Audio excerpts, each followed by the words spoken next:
ஒரு அழகான காலை அது. ஓ, ஒரு நாள் நானும் இந்த காட்டின் அரசனாவேன். எல்லாரும் மகிழ்ச்சியாக வாழும் நாடு நான் கட்டுவேன். அடப்பாவி, நீ ஒரு குரங்கு, நீ அரசனாக போறியா? சிங்கராஜா இருக்கிறாரே. ஆமாம், அவர் இருக்கிறார். ஆனால் அவர் எல்லோருக்கும் பயம் தந்தார். நான் நியாயமாய் ஆட்சி செய்ய விரும்புகிறேன். அடுத்த நாள் காட்டு விலங்குகள் ஒன்று கூடுகின்றன. சிங்கராஜா பல நாளாக சாப்பிடவில்லை. அவர் மிகவும் உடல்நிலை சரியில்லாமல் இருக்கிறார்.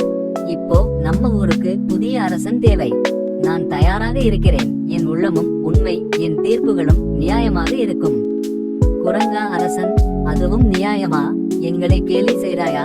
சரி, எனக்கு 3 சோதனைகள் கொடுங்கள். அதை நான் கடந்து விட்டால் அரசனாக நான் தகுதி பெற்றவன். முதல் சோதனை ஆரம்பமாகின்றது. குரங்கே, இந்த கிணற்றின் அடியில் ஒரு பயங்கரமான கழுகு இருக்கிறது. அதனை நல்வழியில் கொண்டுவர உன்னால் முடியுமா? நிச்சயமாக. பொறுமையும் மனதில் நம்பிக்கையும் இருந்தால் வாழ்க்கையில் சாதிக்க முடியும். இந்த குரங்கோட கதை இதோட முடிய போகுது. யாராவது இருக்கீங்களா? யாரது என் கோட்டைக்குள் வந்து என்னிடம் கேள்வி கேட்பது? உன்னை நல்லவனாய் மாற்ற வந்துள்ளேன். வசமாக வந்து மாட்டிக்கிட்டியே. இப்பொழுதே உன்னை இரையாக்கிக் கொள்கிறேன். கழுகே, நான் சொல்வதை கொஞ்சம் பொறுமையாக கேள். எல்லாரையும் காயப்படுத்தி நீ என்ன சாதிக்க போகிறாய்? இதைவிட வெளியில் அழகான உலகம் இருப்பதை வந்து பார். நீ சொல்வது உண்மைதானா?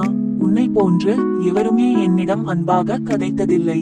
உனக்காக நான் நல்லவனாகவும் மாறுகின்றேன். அதோடு வெளியிலும் வருகின்றேன். குரங்கும் கழுகும் வெளியில் வருவதை கண்ட புறா இவ்வாறு கூறியது.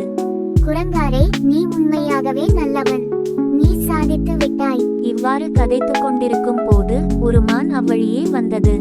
குரங்கே, எனக்கு பல நாட்களாக உணவில்லை. உன்னால் எனக்கு உதவ முடியுமா? இதோ இது உனக்குத்தான். நான் பிறகு தேடிக்கொள்கிறேன். அந்த உணவு அவன் உண்ண வேண்டியது. ஆனால் அந்த மானுக்கு கொடுத்து விட்டான்.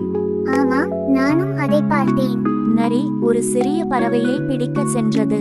அதை பார்த்த குரங்கு, ஏய் நரியே, என்ன செய்கின்றாய்? நான் ஒன்றும் செய்யவில்லையே. போய் சொல்லாதே நரியே. என்னை விடு, என்னால முடியல. நீ தவறு செய்தாய். ஆனால் உன் தவறுக்கு நீதியான தண்டனை வேண்டும். நீ ஒவ்வொரு நாளும் பசுமை வயலில் வேலை செய்ய வேண்டும். அடடா, இப்படித்தான் ஒரு அரசன் இருக்கணும்.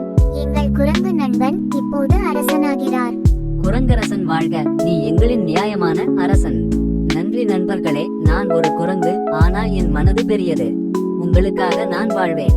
நம்ம மனது பெரியதாக இருந்தாதான் நாம உண்மையிலேயே உயரமடையலாம். அதுவே என் வாழ்க்கையின் சத்தியம்.